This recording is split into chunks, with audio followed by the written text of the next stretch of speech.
pwede mong maka-record of voice sa inyong notes kanang for example na amoy meeting nya di kaganahan mag-type sa notes no sa notes na mo i-save, pwede mo siya gamiton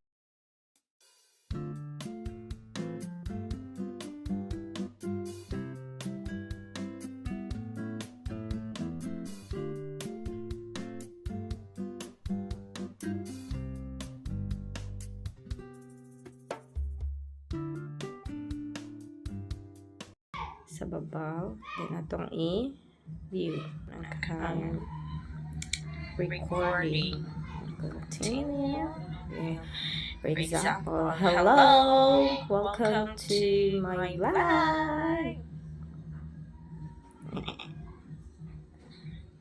Sa topic today, for example lang, i-check.